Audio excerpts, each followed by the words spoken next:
Welcome to the Boundless Bible. My name is David Shapiro. Hey, I'm Javi Marquez. And I'm Jason Holloway.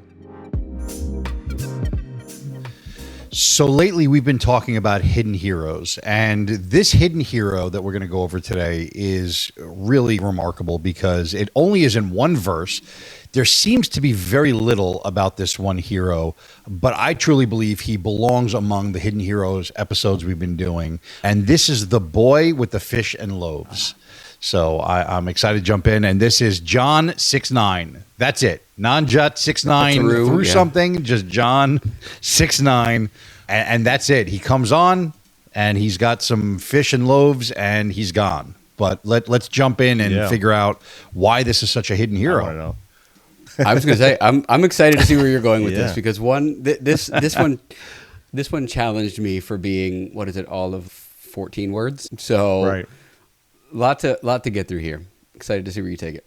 So the first thing we're going to go over, and this is just an interesting sidebar, excuse me, is it's very specifically 5 barley loaves. Okay. And just in case anybody doesn't know, barley is actually the poor man's bread. That's what they considered it back then. So barley was one of the first harvests. It's one of the breads that comes out first. And this is an early harvest. Wheat was the expensive one back then. So even in his giving what he has, this is very reminiscent of the woman who gave very little because that's what she had. He is giving all that he has, even though he has very little. And it's very telling. This is somebody who is a boy who did not have a lot to begin with and was willing to give everything. And so that we're going to start with that, where it's just, listen, of the entire story, this is just a boy with a lunch. This is a boy with a lunch, and he's offering it up, saying, "Here is my lunch." And he doesn't know that Jesus is going to multiply it. He's not saying, "Here, multiply this for the crowd." He is just offering it to God for the purpose of, I'm supposed to give. And for having a boy, where a lot of scholars think he's younger than bar mitzvah age, so he'd be younger than 13. It's an impressive gift. I don't know too many young kids who would just give up their lunch. Now that we're talking about it, I feel at first we made the joke. There's a kid walking by with a fish and loaves, and Jesus like, "Hey, he got food. Let's take some of that." Here's a boy. Here's a boy with food. Yeah. It's God's plan, right? He just put things right in the right place, or he just make things happen with the very little. But I also wonder, maybe David, maybe the kid was selling fishes and loaves. Maybe that's what his occupation does, right? Or was he just coming back from gathering fishes and going to his family to feed them or something? Well, we don't know, but there are people who think that so what they said was this kid was very prepared. So either he was going to work, coming from work, or was selling them. We don't know. But they were pointing out, scholars do point out, that he was very prepared for all the people to just go to listen to Jesus, and for this boy to have had that.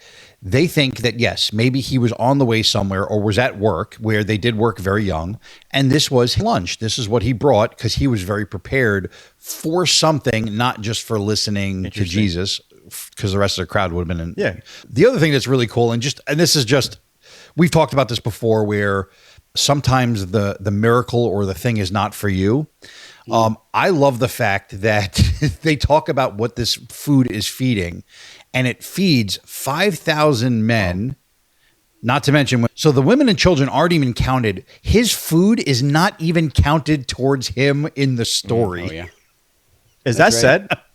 Is that what it says? Yes. Yeah, no, it says it's 5,000 men plus children. Women and children. So he's not even counted in the 5,000. He's not even, and you almost, I think what you're getting at there too is, at the time you would have been talking about men. So he wasn't even like of the caliber, or he wasn't of the tier that would have been counted, and yet he's still giving it to those who would be counted, as well as to Jesus, who would use it for what he used it for. But yeah, that's interesting. So it was a true, for in some sense, it was a truly selfless gift. 100%. This is something where sometimes, and this is part of the hidden heroes, not go off a little bit off the story and then come back to it. Part of what we talk about with hidden heroes is these are things we can see in each one of us every day. We've said this before, we want to be the Davids, the Moseses, the big characters, the Isaiahs, but it is the boy with the loaves that allow all of these people to stay to listen to Jesus's message, which, by the way, is also about the bread of life that he brings up, which we'll talk in a moment about that. Ooh, but I didn't even catch that one. So this is somebody who is coming in, we don't even know his name. He's one line in the Bible, but because of his hidden hero story, he allowed all of this wonderful things to happen. And I think that we compare that to who we are today and what we are and go, I feel so insignificant. I feel like this is just a little piece, a little drop in the water, but you don't realize what that drop in that water does. I mean, that's the story, right? That's the story for me. When I look at this boy, I think he didn't have much to give, but he gave all he had to give. And Javi, you asked whether or not he was selling this, but 5 small barley loaves and 2 small fish, knowing he was going to go listen to Jesus for the day, sounds like about a day's worth of food.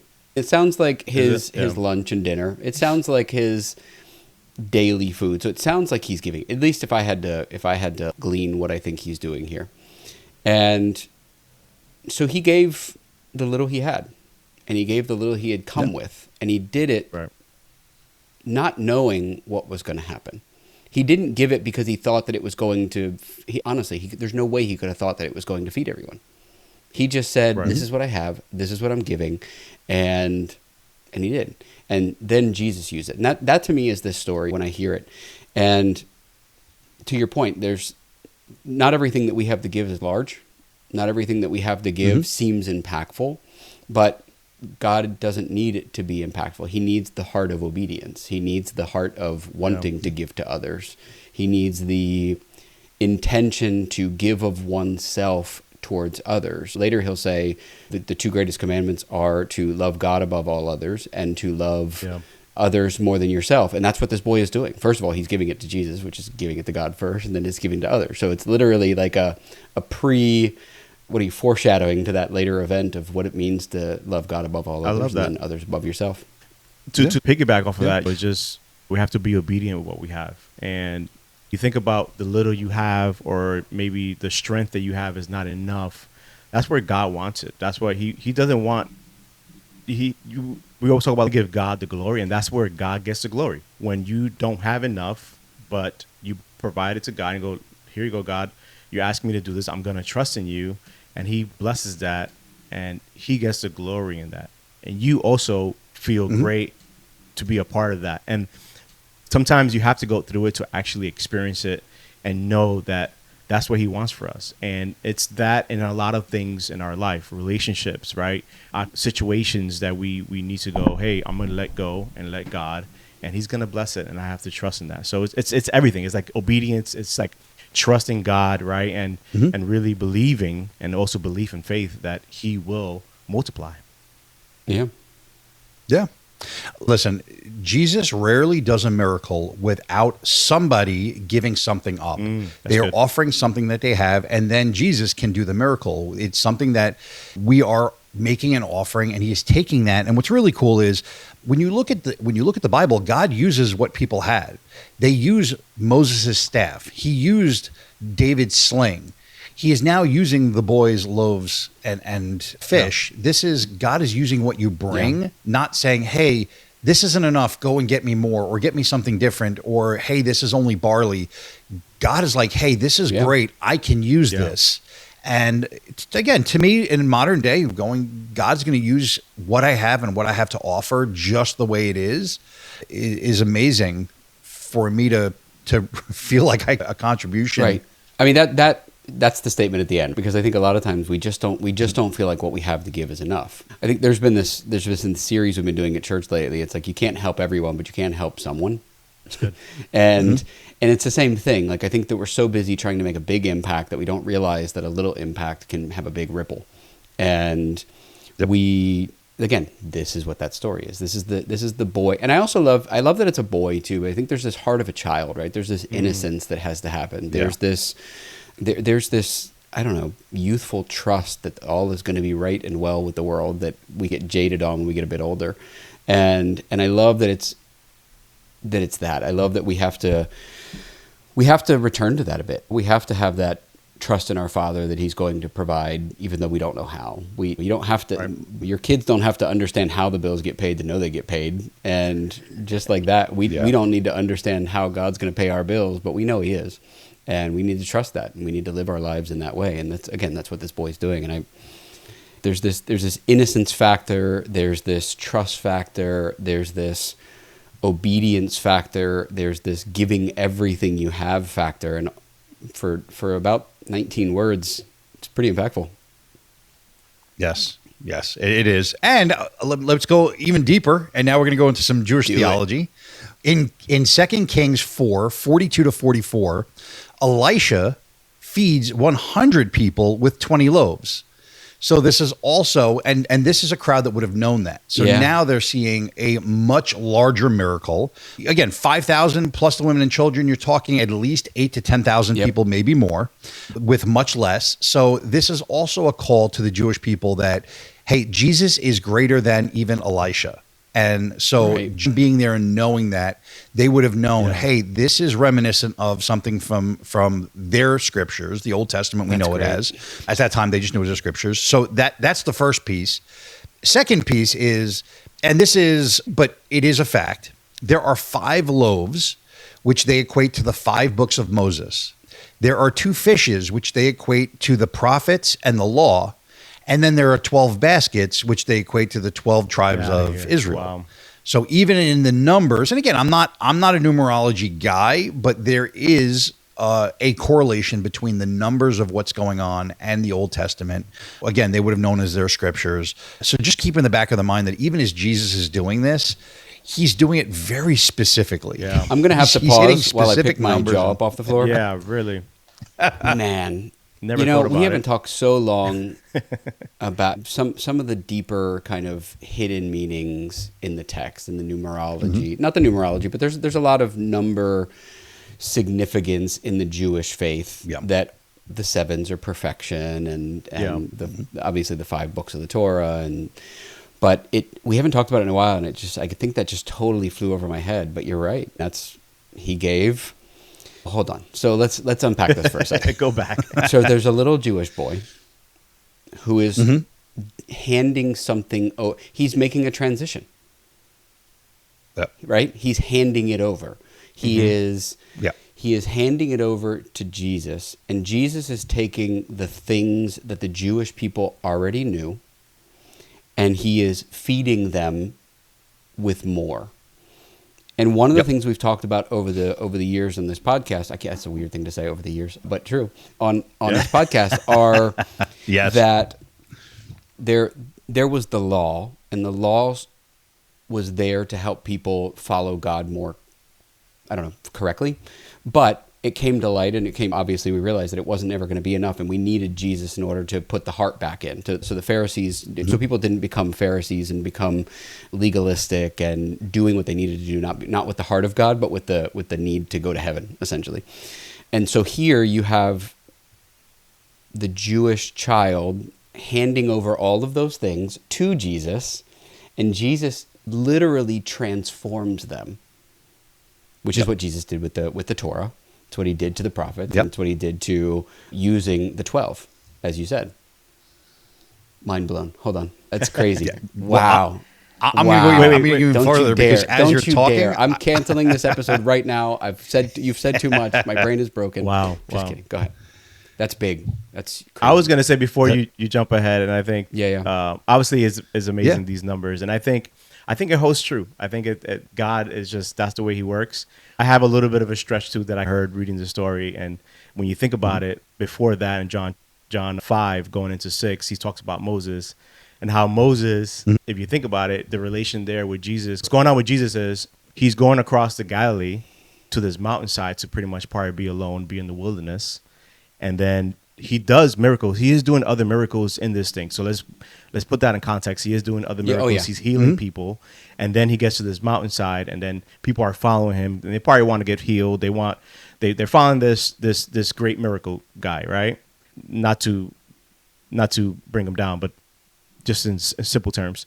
And then he creates he gets the manna, right? You could say Moses, right? Going through the water, going through the wilderness, he doesn't create manna, but God provides manna to the many. And that's a significance there that I thought was cool too. Like, oh, that's a good relation with Moses and stuff like that. Well, more than that, in John 6:4, actually, I don't know if you knew this, just by going in there. In John 6:4, just a couple of lines before, it actually says that the Passover is about to come. So the Passover is about to come. So yes, this is definitely manna, just as if they were in the desert. So 100%. Yeah.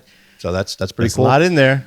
So here we go, and this is something that came to me. So I apologize, I don't have the verse with me, but I'm gonna stick with me because as Jason was talking, it just hit me. In Deuteronomy, it is talked about man cannot live on bread alone. Okay, and we know that as, hey, God is saying you can't live on just this. You need to live on my word. You need to live on what I'm giving you, the things that I'm saying, and we know that.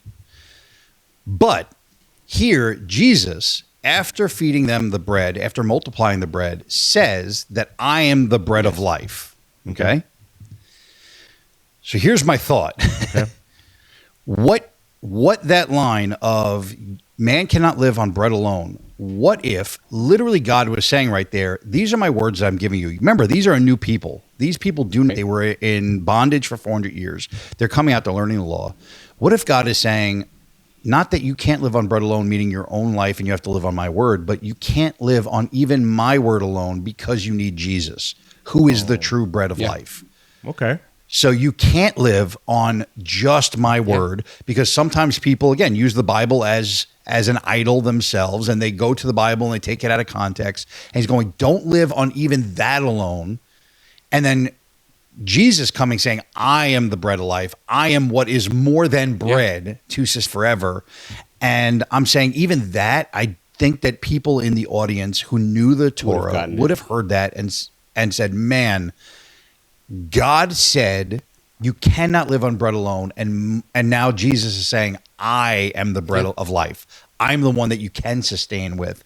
And this just brings a whole different perspective of, and again, listen, God could have very easily said, man cannot live on bread alone because he meant that you need to live on my word and my rules and absolutely, I don't want to take away from that. But now, can it be this? And the funny thing is, this verse that we picked out, obviously this happened in, I think most of the gospel wrote about the fishes and the loaves. Now we're talking about John, which John talked about God, Jesus being the word. So there's that too. I think it's. Because John begins with, in the beginning there was the word. In the beginning there's the word, and the word was God, and God was, and the word was God. You're saying that the word then is, David was just saying that the word is the bread, but the word was not enough because now we needed Jesus, who is the bread. It's interesting you bring that up because a couple weeks ago, I had a similar thought about that man doesn't live on bread alone thought, and it the same vein, but a little less technical than yours. Mine's more of, yes, we subsist and we exist because of the sustenance we put in our bodies, and that is our body, that is our physical self that lives. But realistically, anybody who's just lived without feeding their soul, and I'm using that very specifically, that language, it's an empty life. Like it's great that you have a physical body that exists, but you're going to be empty if you're not wholesome, if you're not doing the things of God, if your spirit is not fulfilled, if your spirit feels antsy or restless, or it's not following its purpose. We talk in today's society about having purpose and purpose and purpose and purpose, and people trying to find purpose in everything because they know it's important. The difference is, it's not until you find out what the source of that purpose is that you actually can make any true strides in that area. Yeah. But I don't know. I just think this whole, you can't live on bread alone, because bread is what's keeping the body alive, but the body still needs to thrive, and that's where the bread of Jesus comes in. That's where knowing where the source is, and Jesus being the source of the word, Jesus being the source of the knowledge, Jesus being the source of the word of the knowledge. It's all those things together, and that's what I don't know. It's connected, not, but you brought up living water. It's the bread of life. Again, I love that you're saying that, Jason, because you're right. I think when we go back to, I think we talked about it a little bit in the episode of Shipra and Pua that you mentioned about atheism, and like even that doesn't hold true. And I think there's a significance there, right? You can't live on just bread alone. We just can't live on food and what we feel is the physical. There's a spiritual aspect in our heart, and that we are always yearning for God. We're always looking for that. So when it comes to, when people talk about you have faith, you're thinking about you have this blind faith, or it doesn't hold true to things. And it's like, no, we have faith because we know something is there. We have faith because what we believe there is something higher power in what we see around us and what's in us. Yeah. Again, I go back to this idea of like when I was an atheist or an agnostic or any number of things that I was, did I eat bread? Yeah, sure. Did I eat food? Did my body exist? Absolutely, it did. You lived. But it was empty. Yep. That body was the spirit that filled that body was empty. And again, that's the other thing about the feeding. I think the word feeding, we haven't talked about the word feeding here at all either. It's like we talked about the bread, we talked about the boy and the giving of the bread, but it ultimately fed, and I think that's what we've kind of like been circling around. It fed 5,000 people. And how can bread fill 5,000 people? And now I'm getting back to my metaphorical days, but like, how does bread literally bread fills 5,000 people by being eaten, but how does the bread of life fill 5,000 people? By being true, by hitting a spot, sating a hunger inside them for knowledge, sating a knowledge, a hunger for knowledge of what is purposeful, what is true, what is right, who is God. So even the story of feeding the 5,000 isn't really a physical story, it's a spiritual story as well. And super spiritual. I love that you're saying that, because there's another significance there. I think is the people were following Jesus. They were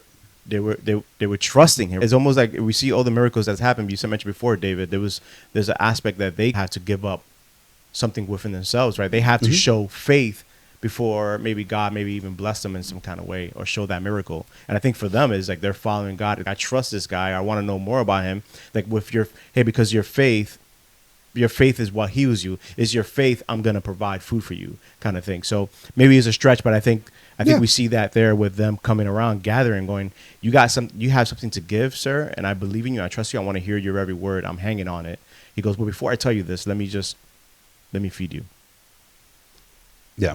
Let me because both of you mentioned atheism, and I agree that yes, at times you can eat bread and it is feeding you, and because you don't have the word, you're not fully fed, your soul's not fed. But going back to my original thought is there are a lot of people who, yes, they eat bread physically, but they also feel like, hey, I know the word, I read the Bible, I feel this is what the Pharisees all were. They knew it. Yes. But they weren't truly feeding off the bread. And that's why when I point to that word, I'm going, maybe what God is saying is man will not eat off of bread alone, meaning at that time, bread represented the Torah. Okay. So of course. Man can't live off the Torah alone. Ooh. They need Jesus, the bread of life. And I'm going right now, what he is saying is, and this is me stretching, so this is not something that you can read in the Bible. This is my interpretation of it right now. Live, literally, I'm stumbling through it because it just came to my head. But while Jesus is saying, I'm the bread of life, there is a bread that we can sustain through. Yeah. And that's Jesus, where God, the Father, is saying, hey, bread, living off of this bread that I gave you, just the laws, just the story, just the Torah, is not going to be enough. Yeah. And we see that with the Pharisees. We see it with our own hearts. And I'm just, like I said, just right now connecting those two, I'm going, man, it's spot on. Again, this is all of those levels, right? I think they're all right to a certain extent. I think, or if not entirely, and right. And let's get back to the topic of the hidden hero, though, right? Like the boy. Yep. The boy is the one who facilitated all this. Jesus made it happen, but it needed the step of the boy first. Take this story, rewind it. Imagine, if you're a Marvel fan, we're in an alternate timeline, and the boy chooses not to give up his 5 loaves and his 2 fish, and nobody else comes forward. Could Jesus have done it? Yes. Could God have done it? Yes. But it was the act of obedience that facilitated the eating of the bread spiritually or physically by the rest of these people. And so it was just a small action, but the ripple effect was that the ripple effect was enormous. It was historical. It was generational in the effect. Yeah, I think this is the first miracle of this moment. I think the miracle is that the boy gave up his lunch. It was. We think of miracles as, again, we always look at the miracles as, I want the Red Sea parting. I want the massive miracle. And sometimes these miracles are so small, and like you said, have these ripple effects. And I think that this boy, his first miracle was, let me give up my lunch. Let me give up the food. And Javi, you mentioned before, maybe he was working. He could have been working for hours, been hungry, and still said, my miracle is, let me give up my food.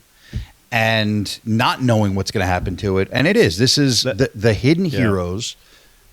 No, I wanted to ask, like, this is right. We're so out of this cultural context, right? We're, especially now in 2026, to date this episode. But like, fishes and loaves, is there a significance there? Is that a common dinner? Is that a common lunch? Is this bagel and lox? What is this? Is this bagel? Well, fishing, yes. Bread and fishing, farming and fish are two things that, yes, were huge. I will tell you that. And I say this often, there's a lot of things I learn about. I know 100% what happened the last 47 years because I was alive during that time. What happened 2,000 years ago? Do I know if a boy under the age of 13 would have had, fish and loaves for a midday meal? Yes, it sounds practical because that's what they did. We know that there were fishermen that were disciples. We know that bread was harvested quite a bit. We can go even into the Ezekiel's bread that he was taught to make, which was a barley bread. So I know that these things existed. Whether or not this would have been a common thing for a boy at 10, 11, 12 years old to have, I don't know. Yeah. I'm going to assume like a Jewish so. Dinner, is that a common? Does it go together? Does it pair well? Challah and the fish. It's the same thing. Or is there you go. Or is there significance? That's another one. Is there another significance still to that still? Right. If that was to happen in 2026, I think he would be carrying Uncrustables and goldfish. And he would have fed the 5,000 on Uncrustables and goldfish. Welcome to the future, guys. This is what we get. Yeah. I love the hidden heroes. So listen, a hidden hero indeed, this boy. And I think that what we're learning through this series is that we can all be hidden heroes. We may not be written about in a Bible story, maybe one day, but we might not be written about in Bible stories. But you can be significant without having to feel significant. You can do significant things without having to feel significant. And I think that these are some really interesting stories that bring that to light. And no matter where you're at in your walk, no matter where you're at in your life, you have an opportunity to make an impact. And we have an opportunity to make an impact. Yeah. And we should remember that every day. And not for ourselves, but for others. And as Jesus requested, we should do it for the love of God, and we should do it for the love of others. And even if we have to put ourselves last. Hidden heroes. I think we have one more hidden heroes after this. So we do. We have one more episode of hidden heroes. And it's funny, just I know we're wrapping up, but it just reminded me, you're going over right now just the little things that we can do. And us right now on a podcast, none of us would call ourselves heroes. We wouldn't say we're starting a miracle, none of that stuff. But I think that sometimes that's the issue. Is I think people sometimes feel like they're so small that what they're doing is not significant. And we've talked about it before, the three of us. And if one person comes to Christ because of our podcast, it will all have been worth it. If one person stays in Christ, it would have all been worth it. And I think at times people are feeling so down on themselves. They're feeling like they can't make a contribution. And the one thing I know about this boy is there's never a moment where I felt like he felt like he was giving up something. He felt like he was less than. I think he was just saying, hey, I have something, I can share this. And that also, I think, is what we're truly called to. And that's when they say give from a loving heart, from an open heart. I just think that he is giving from the position of, I have to give. It might not be a lot, but it's something that I want to give. And I'm hoping that people out there are encouraged to go, you are enough. You have been given, whether you've been given barley or you've been given flour, it doesn't matter. You've been given something that you can pass on. Or you were given a voice. You were given a voice. You were given a story, right? I wanted to, just to piggyback off of that, kind of thing we say all saying the same thing. I was going to say, there's a thread here with the hidden heroes. And I think if we are obedient, God would make us heroes through our obedience. Yeah. You get what I'm saying? So be obedient in what God is calling you to do. And I know God will bless your obedience and make a hero out of that challenge or that thing that you do. And I think that's a good challenge for us to all to walk forward in today. Yeah. And sorry, I don't mean to beat the dead horse, but there's also a point to this too. We're several heroes in, and this is the first one that actually physically gave anything of theirs. The other ones gave permission. The other ones gave consultation. Yes. The other ones gave defiance. But they didn't, and I think that's important. You don't have to give things. You need to give time. You need to give something that you have to others, and it may be nothing. Anybody else want to like run around that circle again? No, we're good. I think that's. I think we ran all the way around it. All the way around it. So, guys, as always, we appreciate your time and energy and spending some time with us when you could be doing so many other things. But let us know what you're thinking on the socials. Send us emails. We like to hear from you. And we'll talk to you again next week for more Hidden Heroes. Thanks. Bye. See you guys.